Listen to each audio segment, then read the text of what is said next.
Welcome back to our YouTube channel story telling with Bani and Poojan. और आज हम आपके लिए रन नाम की एक थ्रिलर फिल्म की कहानी लेकर आए हैं। इस फिल्म को IMDb पर 6.7 रेटिंग मिले हैं आउट ऑफ 10 और ये 8 अक्टूबर 2020 को रिलीज़ हुई थी। अगर आप किसी कमाल की सस्पेंस स्टोरी के बारे में सोच रहे हैं तो ये फिल्म आपके लिए एकदम परफेक्ट है। इस फिल्म का एक और प्लस पॉइंट ये है कि इस फिल्म की लेंथ कुछ ज़्यादा नहीं है, इसीलिए आपको देखने में काफ़ी कम वक्त लगेगा। कहानी की शुरुआत डायन नाम की औरत से होती है जो हाल ही में माँ बनी है।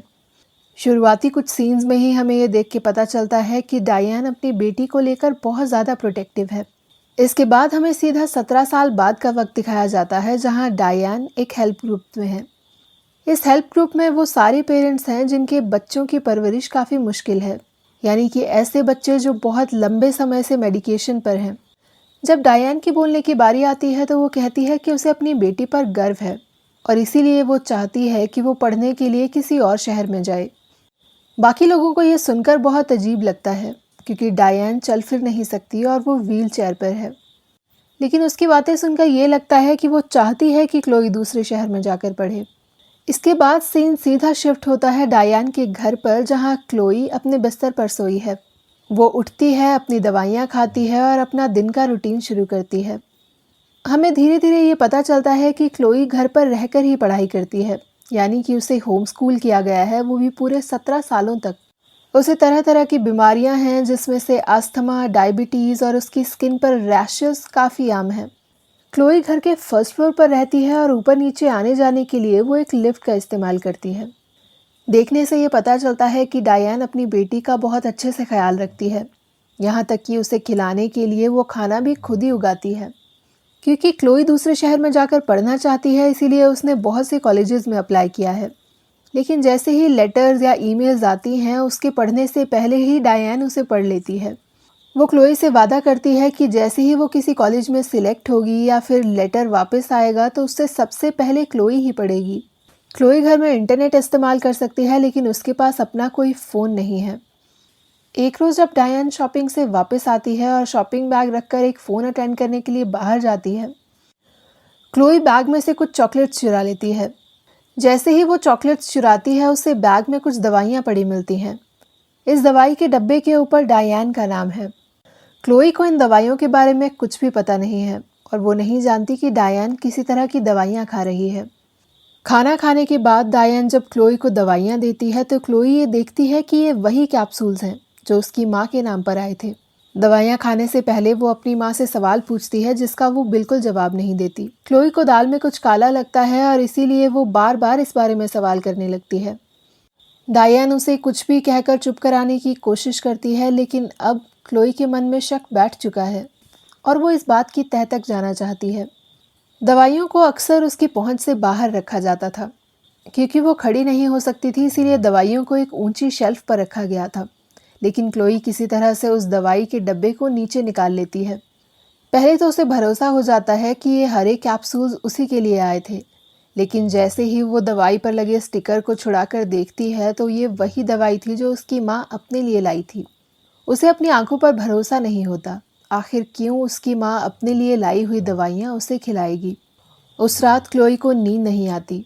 उस कैप्सूल का नाम इंटरनेट पे सर्च करने के लिए क्लोई लिफ्ट का इस्तेमाल करके नीचे जाती है। जैसे ही वो कंप्यूटर पर उस दवाई का नाम लिखती है इंटरनेट नहीं होता। उसे ये बात बहुत अजीब लगती है क्योंकि ये पहली बार था कि उसके घर में इंटरनेट कनेक्शन नहीं था। क्लोई जैसे ही अगली सुबह उठती है वो देखती है कि उसकी माँ फ़ोन पर किसी से बात कर रही है। फ़ोन कटते ही क्लोई उससे कहती है कि क्या आप इंटरनेट सर्विस प्रोवाइडर से बात कर रहे थे। डायन को ये सुनकर अजीब लगता है क्योंकि उसे कैसे पता कि घर में इंटरनेट नहीं है। इस पर क्लोई उसे पूरी बात बताती है। वो उसे कहती है कि उसे रात को कुछ इम्पोर्टेंट सर्च करना था, इसीलिए जैसे ही उसने कंप्यूटर ऑन किया तो उसे इंटरनेट नहीं मिला। डायन उससे कहती है कि यहाँ के इंटरनेट में कुछ प्रॉब्लम है और इसीलिए एक पूरा महीना भी लग सकता है। क्लोई को अब हर बात पर शक होने लगता है और वो धीरे धीरे उन कैप्सूल्स को लेना बंद कर देती है। एक सुबह जब उसकी माँ गार्डन में काम कर रही थी तो क्लोई फार्मेसी में कॉल करती है। फार्मेसी में जो औरत फ़ोन उठाती है वो पहले से ही डायन को जानती है और इसीलिए क्लोई झटपट से फ़ोन काट देती है। अब क्लोई ये कोशिश करती है कि वो फ़ोन डायरेक्टरी के थ्रू उसे कॉल करे, लेकिन जैसे ही उसे ये पता चलता है कि इस कॉल के चार्जेस कटने वाले हैं, वो ये बात समझ जाती है कि उसकी माँ को पता चल जाएगा कि ये कॉल कहाँ की गई थी। इसीलिए वो कॉल को डिस्कनेक्ट कर देती है। अब उसके दिमाग में एक आइडिया आता है और वो एक अननोन इंसान को कॉल करती है। वो उससे मदद मांगती है और उसे एक दवाई का नाम इंटरनेट पे ढूंढने के लिए कहती है। ये वो दवाई थी जो क्लोई बहुत सालों से खा रही थी। ज़्यादा रिसर्च करने पर उसे ये पता चलता है कि जिन कैप्सूल्स को वो खा रही है उनका रंग लाल होना चाहिए, ना कि हरा। ये सुनते ही वो ये समझ जाती है कि उसकी माँ उसे कोई गलत दवाई खिला रही है। क्लोई के दिमाग में अब एक आइडिया आता है। वो अपनी माँ से कहती है कि उसे मूवी देखने जाना है। मूवी थिएटर के ठीक सामने ही फार्मेसी है। जैसे ही क्लोई को मौका मिलता है, वो अपनी माँ से कहती है कि उसे वॉशरूम जाना है और वॉशरूम जाने के बजाय वो फार्मेसी में चली जाती है। फार्मेसी में मिसेस बेट्स नाम की एक औरत काम करती है जो कि क्लोई को पहले से ही जानती है। क्लोई जब उससे दवाई के बारे में पूछती है तो वो उसे दवाई के बारे में बताने से इनकार कर देती है। फिर वो उसे कहती है कि वो और उसकी माँ एक ट्रेजर हंट खेल रहे हैं और ये ग्रीन कलर का कैप्सूल उसका क्लू है। यूँ तो मिसेस बेट्स को उसकी बातों पर भरोसा नहीं होता, लेकिन फिर भी क्लोई के बार बार पूछने पर वो उसे बता ही देती है। वो उसे कहती है कि यह हरा कैप्सूल इंसानों के लिए नहीं बल्कि कुत्तों के लिए बना है। उसकी माँ ने ये कैप्सूल उनके कुत्ते के लिए प्रेस्क्राइब कराए थे। क्लोई को अब ये जानकर और भी ज़्यादा हैरानी होती है, इसीलिए वो पूछती है कि क्या होगा अगर इस कैप्सूल को कोई इंसान खा ले। मिसेस बेट्स को ये बात बहुत अजीब लगती है, लेकिन फिर भी वो उसे बताते हुए कहती है कि अगर कोई भी इंसान इस दवाई को खा लेता है तो उसकी टांगें पैरालाइज हो जाएंगी। इतना सुनते ही क्लोई की तबीयत खराब होने लगती है। अचानक से उसकी सांसें फूल जाती हैं और वो बहुत घबरा जाती है। उसी वक्त पर डायन वहाँ पर पहुँच जाती है और चिल्लाते हुए बहुत तमाशा करती है। वो सब लोगों को वहाँ से दूर हट जाने के लिए कहती है और क्लोई को एक इंजेक्शन लगा देती है। इंजेक्शन लगने के बाद क्लोई वहीं पर बेहोश हो जाती है। जैसे ही वो घर पहुँचती है, वो देखती है कि उसके पास खाना पड़ा हुआ है। वो दरवाज़ा खोलने की कोशिश करती है, लेकिन दरवाज़ा बुरी तरह से बंद है। वो लॉक तो खोल लेती है, लेकिन बाहर से दरवाजे को किसी चीज़ से बहुत बुरी तरह से बंद किया गया है। क्लोई अब हिम्मत करते हुए अपने कमरे की खिड़की से घिसटते हुए बाहर जाती है और अपनी माँ के कमरे का कांच तोड़ देती है। लेकिन जैसे ही वो अपनी माँ के कमरे में गिरती है, वो देखती है कि उसे अस्थमा का अटैक आया है। अपना इन्हेलर लेने के लिए वो वापस अपने कमरे में जाती है और उसके बाद देखती है कि उसके कमरे की लिफ्ट बंद पड़ी है, यानी कि वो अब ग्राउंड फ्लोर पर नहीं जा सकती। इन सब बातों के चलते वो इमोशनली इतना ज़्यादा स्ट्रेस फील करती है कि वो वहाँ से ग्राउंड फ्लोर पर खुद ही कूद जाती है। कूदने के बाद उसे यह एहसास होता है कि उसके पैरों की उंगलियां काम करने लगी थी, क्योंकि उसने बहुत दिनों से उन कैप्सूल्स को खाया नहीं था। वो व्हीलचेयर को सीधा करती है और अपनी पूरी हिम्मत बटोर कर व्हीलचेयर पर सवार हो जाती है। घर के दरवाजे को खोलकर वो जैसे ही बाहर निकलती है, उसे टॉम नाम का एक इंसान मिलता है। टॉम वहाँ पर मेल्स डिलीवर किया करता था और वो क्लोई को पहले से ही जानता था। क्लोई को इस हालत में देखकर वो समझ जाता है कि कुछ तो गड़बड़ चल रही है। क्लोई अपनी माँ के बारे में उसे बताती है और वो उसे कहती है कि उसे जल्द से जल्द पुलिस के पास जाना है। लेकिन इससे पहले कि वो क्लोई को अपनी गाड़ी में बिठाता, डायन उन दोनों को देख लेती है। वो टॉम को बातें करके बहलाने की कोशिश करती है, लेकिन टॉम उसकी एक नहीं सुनता। वो क्लोई को जैसे ही गाड़ी में बिठाने लगता है, डायन उसके ऊपर एक इंजेक्शन से वार कर देती है और उसे जान से मार डालती है। डायन अब क्लोई को बेहोश करके वापस घर में ले जाती है। जैसे ही उसकी आंखें खुलती है, वो देखती है कि वो घर के एक अलग ही कमरे में है, जहां वो इससे पहले कभी गई नहीं थी। यहाँ पर बहुत सारी चीज़ें पड़ी हैं, जैसे कि उसकी नई दवाई जो कि उसकी माँ उसके लिए बना रही है, वो सारे के सारे एप्लीकेशंस जो उसे कॉलेजेस से मिले थे, जहाँ वो सिलेक्ट भी हो चुकी थी। उसके अलावा उसे वहाँ पर एक बॉक्स मिलता है जिसमें उसे अपनी ही बचपन की कुछ तस्वीरें मिलती हैं। उन तस्वीरों से उसे ये पता चलता है कि वो बचपन से अपाहिज नहीं है, बल्कि बचपन में वो चल फिर सकती थी। उसके अलावा उसे एक डेथ सर्टिफिकेट मिलता है जो कि क्लोई नाम की एक बच्ची का था, जिसकी मौत उसके पैदा होने के 2 घंटे 11 मिनट के बाद ही हो चुकी थी। ये बच्ची और कोई नहीं बल्कि डायन की असली बेटी थी। इसके अलावा क्लोई को एक न्यूज़पेपर की कटिंग मिलती है जहां पर एक कपल का बच्चा चोरी कर लिया गया था।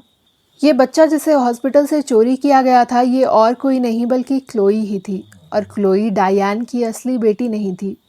ये सब पढ़ते ही क्लोई ज़ोर ज़ोर से रोने लगती है। डायन उसे रोता हुआ सुनती तो है, लेकिन वो टॉम की लाश को ठिकाने लगाने में लगी हुई है। डायन कमरे में अंदर आती है और वो उसे बहलाने की कोशिश करती है। वो कहती है कि हम दोनों नई शुरुआत कर सकते हैं क्योंकि मैं तुमसे बहुत प्यार करती हूँ। लेकिन क्लोई अब ये समझ चुकी है कि डायन मानसिक रूप से बीमार है और वो उसकी माँ भी नहीं है। डायन जब ये समझ जाती है कि बात अब उसके हाथों से निकल चुकी है तो वो क्लोई को एक इंजेक्शन देने की कोशिश करती है। क्लोई किसी तरह से अपने आप को एक कमरे में बंद कर लेती है जहाँ पर बहुत सारी दवाइयाँ हैं।